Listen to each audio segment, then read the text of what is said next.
On our 6th anniversary, I prepared dinner early, but Alex, my boyfriend, was nowhere to be seen. Until I came across a random street interview livestream. The host stopped a familiar couple. What do you think is the most important thing in a relationship? Emma, Alex's childhood friend, clung to his arm affectionately and answered sweetly, I think it's the little surprises in everyday life. Alex patted her head lovingly and said, I think it's long-term companionship. I took a deep breath and clicked not interested below the video. At that moment, I suddenly felt that all the tears I had shed for him were like a farce. I calmly found my mother's phone number. Mom, I agree to go on that arranged date now. Sarah, why this sudden change of heart? Instead of the expected joy, my mother's voice was full of worry. Is your father pressuring you too much? Please don't blame your father. We're not old-fashioned, trying to stop you from dating freely. It's just that your father met him secretly twice before and felt there were some issues with his character. That's why we wanted to introduce you to other young men. I smiled bitterly, tears welling up in my eyes. So my father had seen through everything long ago. Only I had been foolishly believing I was in love. No, I just thought things through. I forced myself to sound casual while holding back tears. Dad was right, I'm grown up now and should consider things more thoroughly. Give me 3 days to wrap up work, then I'll come home. After hanging up, I couldn't hold back my tears any longer. Alex and I had been together for exactly 6 years. During these 6 years, we went through countless ups and downs. I had dreamed countless times that one day we would overcome all obstacles and have our happy ending. But now, everything was coming to an end. The live stream wasn't the fatal arrow that struck between my eyebrows. It was more like the last straw that broke the camel's back. As I cried, I drifted off to sleep without realizing it. When the sound of the door lock clicking woke me up, I lifted my head with numbed limbs. Alex walked in carrying an elegant gift, saw the cold dinner on the table, and guilt flashed briefly in his eyes before he casually placed the gift in front of me. There was an urgent matter at the company today. I was busy until now. This is your anniversary gift. He opened the box to reveal a necklace. The necklace was beautiful. Let me put it on you, he said, taking out the necklace and waiting for me to lean forward. In the past, I would have happily worn the necklace and posted about it on social media, but now, I only felt mockery. In the earlier live stream, I had seen Emma, his childhood friend and now secretary, wearing the exact same necklace around her neck. Only the pendant was slightly different. He really treated us equally. No need. You've had a long day. You should rest. I shook my head in refusal. Sarah, can you stop being so unreasonable? Alex's face darkened as he said coldly, I already explained that I was late because of company business. Oh, really? I looked at his collar where a red hair ribbon was pinned. I had seen that ribbon in Emma's hair before. His brow furrowed, possibly realizing something was off about my gaze, and he instinctively reached for his collar. His expression changed when he removed the ribbon, panic flashing in his eyes. Don't misunderstand. It was late, and I was worried about Emma going home alone, so I had the driver take her home. The ribbon must have gotten caught on my collar while we were talking in the car. That excuse might sound convincing. What kind of conversation would cause someone's hair ribbon to end up on another person's collar? But now, I was too tired to expose his lies. Since we had no future together, let's maintain some dignity for these 6 years. Oh, I nodded slightly, causing Alex's explanations to catch in his throat. Can you stop overthinking? Emma and I grew up together. I've always seen her as a little sister. If anything was going to happen between us, it would have happened long ago. I believe you. I nodded. If I hadn't seen them together in the live stream earlier, if Emma's necklace hadn't been the same model as my anniversary gift, I guess I would have believed him, right? After all, this wasn't the first or second time something like this had happened. A year ago, when Emma, Alex's childhood friend, returned from abroad, he invited her to join our company as his secretary, replacing my position, without even discussing it with me. I was slightly dissatisfied at the time but didn't think too much of it. But soon, I began to notice something was wrong. Emma would deliberately leave marks on Alex, lipstick on his shirts, accessories on his backpack, long hairs on his collar, perfume in his pockets, and so on. We had many arguments about this, but Emma would always apologize tearfully, saying it wasn't intentional. Alex would defend her and blame me for making a fuss over small things. Then when we got home, he would apologize earnestly and promise me there was nothing between him and Emma, that he would keep his distance from her. But similar incidents would quickly happen again. After these incidents kept recurring, even I couldn't stay blind to their unusual relationship. But I still didn't fully understand why this was happening. Even after learning that Alex and Emma weren't just childhood friends, they had been betrothed as children. If Emma hadn't gone abroad to study, they might have been married by now. But if Alex really wanted to be with Emma, I, Sarah Wilson, could let go as gracefully as I had fallen in love. Yet if he only wanted to be with me, why did he keep getting entangled with Emma? Now I gradually understood perhaps he just enjoyed seeing two women fight over him. It's getting late.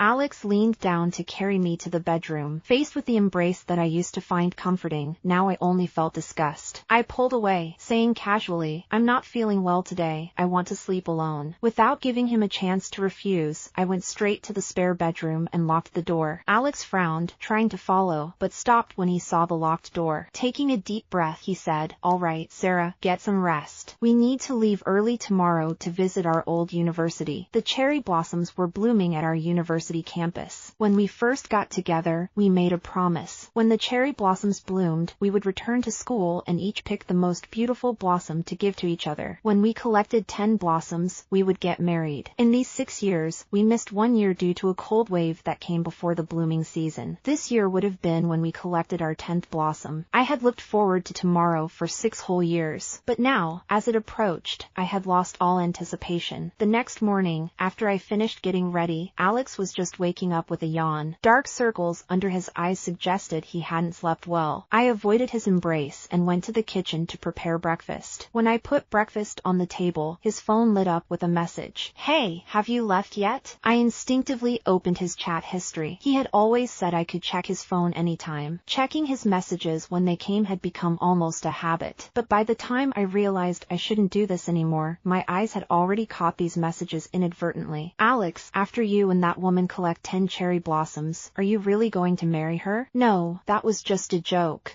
That woman will definitely push you to get married. I don't care. If you marry her, I'll go abroad immediately and you'll never see me again. That won't do. I let you get away once. I won't let it happen again. If you promise not to marry that woman, I won't run. Okay. After reading these messages, I put the phone back on the table and found myself laughing softly. I had always thought I knew him well, but now he seemed like a complete stranger. Which of those passionate words from the past were true, and which were lies? These 6 years, what kind of man had I been in love with? At this moment, Alex suddenly rushed out. Seeing his phone still in its original place, he secretly sighed in relief, quickly grabbed it, and awkwardly explained, I just remembered there's something at the company I need to handle. Okay, go ahead then. I nodded slightly. Such a clumsy lie, I no longer wanted to expose it. We had 2 days left before it would all end completely. Today, I just wanted to fulfill the cherry blossom promise from 6 years ago. Back then, we agreed that each cherry blossom represented a wish. For this final wish, I had decided let our story end where it began. Sarah. As we were about to leave, Alex suddenly called out to me. We're about to fulfill what we promised back then. You must keep your word and marry me. I really want to see you in a wedding dress, he said emotionally. I stopped in my tracks, looking at his sincere expression, momentarily dazed. 6 years ago, when I accepted his confession, he had worn the same expression. At that time, I had absolute faith in his love. But now, how could he manage to earnestly tell another woman yesterday the initial promise was just a joke, he would never let her go, and today, look at me lovingly and say he wanted to see me in a wedding dress? I really wanted to ask him, was this innate talent for flawless acting something all men possessed? Or was it just Alex's exceptional skill that had fooled me for 6 whole years? Before I could speak, his phone suddenly rang. Looking at the caller ID, Alex wanted to decline, but after hesitating, he answered. Alex, I fell down the stairs when leaving my apartment. I'm in an ambulance now. Emma's voice came through, sounding pitiful. The doctor says my leg might be broken and they need a family member's signature for surgery. Could you come to the hospital to sign for me? How did it get so serious? Alex's face immediately tensed with worry as he quickly said, I'll come right away. After hanging up, he told me, Emma's hurt. She has no family here. I need to check on her. You go to the university first, and I'll join you after handling Emma's situation. All right. I smiled and nodded. Seeing me agree so readily, surprise flashed in Alex's eyes. He gratefully said, "Sarah, thank you for understanding. I promise I'll come right back after taking her to the hospital." "No rush. Her health is more important," I said calmly. This past year, whenever Alex and I had a date, Emma would always have some emergency. Either she felt someone following her home, or something broke in her house, or she wasn't feeling well. Whenever these calls came, Alex would immediately leave me to rush to her. We'd fought about it, argued about it, he'd apologized and made promises. But whenever similar situations arose, he would still choose to leave. After Alex left, I stared at the elevator where he disappeared and started laughing through my tears. Laughing until tears streamed down my face. It was over. I thought I could wait until we picked the cherry blossoms today, completing our initial promise. Then I could give these 6 years a dignified ending. But the story didn't end as I had initially hoped. It didn't even end as I had planned. It was just an abrupt, unexpected halt. Emma had gone to such lengths to call him away. Even getting herself hospitalized, she wouldn't let him return easily today. I went back home, packed my clothes, called a courier, and sent everything back to my parents. This home still had many odd little trinkets. These were things I had collected during our time together, each carrying our small stories. I found a recycling collector and sold these items for $12.80. 6 years of love, $12.80. I found a convenience store with a charity donation box and donated the money. At least this way, our failed love story could do some good. After finishing all this, I went to the company to say goodbye to my colleagues. Seeing that I was really leaving, they were shocked. Some who were closer to me said tearfully, "Sarah, you're not really leaving, are you? I only stayed at this company because of you. I only recognize you as our boss's wife. If you leave, I'm resigning too." "Sarah, what problem can't be solved by talking it out? You and Alex have been together for 6 years. Can you really let go?" Just as one young colleague finished speaking, others' expressions suddenly changed, creating an awkward atmosphere. "What's wrong with everyone?" The young colleague looked up confused. Check social media," someone hesitantly said. "What?" The young colleague opened social media and saw Emma's post. A photo showed Alex in pajamas cooking in a kitchen, with the caption, "The happiest moments are in daily life. The best places when I'm at the dining table and you're in the kitchen." How could they do this? The young colleague said angrily, then hugged me with tears in her eyes. "Sarah, this is so unfair to you. I'm resigning. I can't stay at this awful company for another second." Those who had been trying to persuade me fell silent. Looking at these sweet colleagues, the tears in my eyes had dried up. I playfully waved at them and said, "Well then, until we meet again." The goodbyes I thought would take 3 days were completed in just one. It wasn't until evening, when I had already booked my flight, that Alex finally called. I answered the phone. "Sarah, I'm so sorry. Emma was hurt pretty badly. I just got her home," he said urgently. "Are you still at the university? I'll come right away to find you." "I'm not there anymore," I said softly. "You're back home? Then